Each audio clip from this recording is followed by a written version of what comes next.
नमस्कार मैत्रिणींनो, मी सुप्रिया माझ्या आजच्या एका नवीन व्हिडिओमध्ये तुमचं सर्वांचं स्वागत करते। तर मी आजच्या व्हिडिओमध्ये 34 साईजचा हा ब्लाउज आहे आणि 3 डार्ट्सचा हा ब्लाउज आहे। फक्त बघू शकता तुम्ही या पद्धतीने। तर या 3 डार्ट्सच्या ब्लाउजला कशा पद्धतीने मेजरमेंट घ्यायचं आणि कसे टक्स घालायचे ते मी सांगणार आहे। आता मी इथं अस्तर आणि ब्लाउज जॉईन करून घेतलेला आहे पूर्ण, बघू शकता तुम्ही। तर इथं फक्त 3 डॉट आहेत, तर अजून एक इथं आपण घालतो तो नाही आहे। तर त्यासाठी काय केलंय मी इथं बघू शकता, हा जी क्रॉस आपण कट करतो हा सरळ बाजू घेतो, तर सरळ न घेता थोडासा इथं मी क्रॉस मध्ये कटिंग करून घेतलेला आहे, बघू शकता। जर असा सरळ घेतला असता तर इथं एक टक्स घातला असता, इथं सरळ घातलेला आहे म्हणजे इथं मी टक्स घेत नाही। हा 3 डॉट्सचा फक्त ब्लाउज आहे। तर इथं जो हा टक्स आहे तो कसा घ्यायचा मी सांगते तुम्हाला। मी अशा पद्धतीने दोन्ही भाग तयार करून घेतलेले आहेत, बघू शकता। आणि हे टक्स मी कशा पद्धतीने घेतलेले आहे ते मी सांगते तुम्हाला। तर इकडं काच बटन पट्टी असते, त्या साइडनं 4 इंच वरती इथं मार्क करून घ्यायची, ही अशी काच बटन पट्टीवरून 4 इंच आणि इकडून हा 2.5 इंचाचा टक्स येतो। तर इथून वरून 10 इंच वरती बस्ट पॉइंट येतो, बघू शकता इथं तुम्ही 10 इंच। दोन्ही साइडने सुद्धा तुम्ही घेऊ शकता। वरून तुम्हाला बस्ट पॉइंट म्हणून 10 इंच किंवा खालून 2.5 इंच वरची हा टक्स इथं येतो, बघू शकता इथं। आणि हा जो टक्स आहे तो सर्वात मोठा टक्स असतो, 1.5 इंचाचा, म्हणजे पूर्ण 3 इंचाचा हा टक्स असतो। 2, 2.5, 3 अशा पद्धतीने घेतला जातो हा टक्स। कारण हेवी बस्ट असेल तर तुम्ही जास्त घेतात आणि कमी असेल तर थोडासा धरतात। तर इथं मी घेतलेला हा 2 इंचाचा टक्स आहे पूर्ण, म्हणजे ह्या साईडला 1 इंच, ह्या साईडला 1 इंच, हा असा 1 इंचाचा घेतलेला आहे। पूर्ण 1.5 इंचाचा पण सुद्धा घेतात, 2 इंचाचा घेतात, 2.5 इंच बस्ट वरून तुम्ही हा टक्स ठरवू शकता। तर हा टक्स आणि याच्यामधला दोन्ही सेंटर घ्यायचा। आता सेंटर म्हणत असेल तर इथं जो आहे तो शिलाईमध्ये एवढं जाणार आहे 1/2 इंच, तर 1/2 इंच सोडून द्यायचं आणि याच्यामध्ये 2 हा सेंटर घ्यायचा। आणि प्रत्येक हा टक्स मधला 2 इंच अंतर असलाच पाहिजे। इथं बघू शकता, इथून 2 इंच, इथं सुद्धा 2 इंच आणि इथं सुद्धा 2 इंच। तर याला एक पूर्ण राऊंड तयार झाला पाहिजे, बघू शकता तुम्ही। या अशा पद्धतीचं पूर्ण एक राऊंड तयार झालं पाहिजे, त्यामुळे आपल्याला शिवल्यानंतर सुद्धा व्यवस्थित दिसू। आता मी ते तुम्हाला दाखवते। तर ते चॉक मध्ये तर त्याच्यामध्ये ठेवून होत नाही झाले, तर मी तर ठेवून दाखवते तुम्हाला।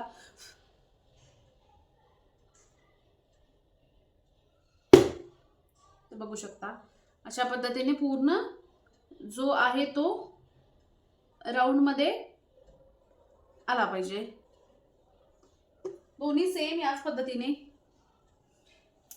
आणि तुम्हाला जर एकावरतीच तुम्ही पूर्णपणे असे टक्स घालून घेतलेला आहात तर हा याच्यावरती असं ठेवून घ्यायचं।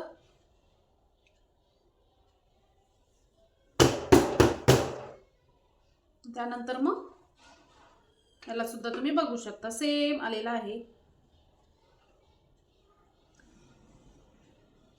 आणि हा टक्स असतो तो हा फक्त 1/2 इंचचा असतो। इथं आपण 1/2 इंच वाढून घेतलेला असतो, फक्त हा 1/2 इंचचा असतो अशा पद्धतीने। आणि हा सुद्धा थोडासा 1/2 इंचचा असतो। तर हे टक्स कसे घालायचे बघा। सर्वात आधी हा सेंटर मधला जो मोठा टक्स आहे तो, आता हा सर्वात आधी मोठा टक्स घालून घ्यायचा। फक्त 3 डॉटचा हा ब्लाउज आहे आणि डबल सिलाई घालून घ्यायची केव्हाही। आता एक टक्स झाला, दुसरा टक्स हा फक्त 1/2 इंचचा, 1/2 इंचपेक्षा तुम्ही कमी घेतला तरी चालेल। आणि हा सुद्धा 1/2 इंचचा। 3 डॉट्स ब्लाउज तुम्ही या पद्धतीने शिलाई करू शकता बघा। आता इथं बघू शकता कशा पद्धतीने भाग तयार झालेला आहे, व्यवस्थित त्याला शेपसुद्धा आलेला आहे.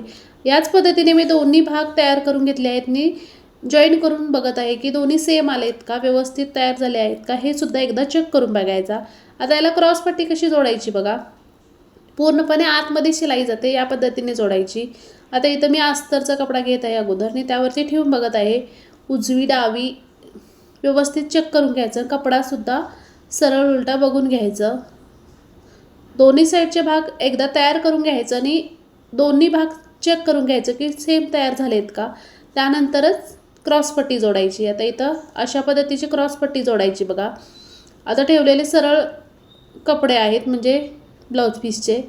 वरच्या साईडला वरचा भाग ठेवून घ्यायचा, सेंटरमध्ये भाग ठेवून घ्यायचा आणि खालच्या साईडला अस्तरचा भाग, आणि तिन्ही एकत्र धरायचे आणि शिलाई मारून घ्यायची. आता ही सुद्धा शिलाई डबल घ्यायची आणि इथं आपण जो मोठा टक्स घालून घेतलेला आहे हा शिलाईमध्ये घ्यायचा नाही, वरच्या साईडला ठेवून घ्यायचा. तो जर शिलाईमध्ये आतमध्ये घेतल्यानंतर व्यवस्थित होत नाही, शेपमध्ये दिसायला सुद्धा नाही. आता इथं बघू शकता डबल शिलाई घ्यायची, तिन्ही भाग एकत्र घ्यायचे. ब्लाऊजचा जो मेन कपडा आहे तो ब्लाऊजच्या वरच्या साईडला आणि अस्तरचा भाग आहे तो अस्तरच्या खालच्या साईडला ठेवायचा, शिलाई मारून घ्यायची. आता इथं डबल शिलाईसुद्धा घ्यायची. एकदा चेक करून घ्यायचे व्यवस्थित भाग सापडलेत का त्याच्यामध्ये. इथं बघू शकता मी जो टक्स आहे तो बाहेरच्या बाजूला ठेवलेला आहे.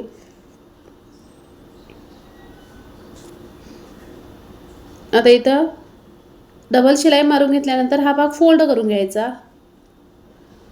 आणि शिलाई मारून घ्यायची. हे दोन भाग आता जॉईन करून शिलाई मारून घ्यायची. अशा पद्धतीनं जर तुम्ही योगपट्टी किंवा क्रॉसपट्टी म्हणू शकता ती जोडत असाल तर पूर्णपणे जी शिलाई आहे ती आतमध्ये जाते आणि ब्लाऊजला व्यवस्थित फिनिशिंगसुद्धा येते. अजिबात शिलाई बाहेरच्या बाजूला दिसून येत नाही. पण शिलाई जेव्हा देता तेव्हा डबल शिलाई द्यायची, कारण पूर्णपणे आतमध्ये शिलाई जाते त्यासाठी. आता या दोन्ही भागांना हुक आणि लूप पट्टी कशी जोडायची बघा. आता इथं मी 1.5 इंचाची जी पट्टी घेतलेली आहे ती वरच्या साईडला ठेवत आहे आणि आतमध्ये फोल्ड करून घेत आहे. ही आहे हुक पट्टी आणि लूप पट्टी आहे ती 3 इंचाची घ्यावी लागते. आता इथं जी पट्टी आपल्या वरच्या साईडला लावतो आणि आत फोल्ड करतो त्याला हुक्स लावून घ्यायचे आणि पूर्णपणे फिनिशिंगमध्ये तयार होते. मी थोडक्यात दाखवत आहे इथं. तुम्हाला पूर्ण डिटेल्समध्ये व्हिडिओ हवा असेल तर माझ्या चॅनलवरती याचा व्हिडिओ अपलोड आहे, तिथं जाऊन तुम्ही बघू शकता. आता ही झाली हुक पट्टी. आता लूप पट्टीसाठी 3 इंचचा डबल कपडा घेतलेला आहे आणि हा कपडा ब्लाऊजच्या आतल्या बाजूला जोडायचा आणि वरच्या साईडला फोल्ड करून घ्यायचा. आता इथं बघू शकता तुम्ही, इथं ब्लाऊजच्या आतल्या साईडला हा जॉईन करून घेत आहे. डबल कपडा घेतलेला आहे आणि अस्तरचाच मी कपडा घेतलेला आहे. त्यानंतर तो ब्लाऊजच्या वरच्या साईडला डबल फोल्ड करून शिलाई मारून घ्यायची. तर 1.5 इंचाचा एक कपडा आणि पट्टी आणि 3 इंचाची एक पट्टी अशी 2 घ्यायची आणि हुक लूप पट्टीसुद्धा तयार करून घेऊ शकता. दोन्ही बघू शकता अशा पद्धतीने तयार झालेला आहे आणि खूप फिनिशिंगमध्ये येते. आता यानंतर ब्लाऊजचा महत्त्वाचा भाग म्हणजे ब्लाऊजची फिटिंग. जर तुम्हाला ब्लाऊजची फिटिंग व्यवस्थित येत असेल तर तुम्ही ब्लाऊज हा परफेक्ट शिवू शकता. ते हे भाग तर पूर्ण तयार करून घेतल्यानंतर जे महत्त्वाचं आहे ते ब्लाऊजची फिटिंग कशी करायची बघा. आता इथं आपण हुक जसं लावतो त्या पद्धतीने मी इथं पिन्स लावून घेतलेल्या आहेत आणि हा झाला पाठीमागचा भाग जो मी तयार करून घेतलेला आहे. त्याचासुद्धा व्हिडिओ अपलोड आहे चॅनलवरती, बघू शकता.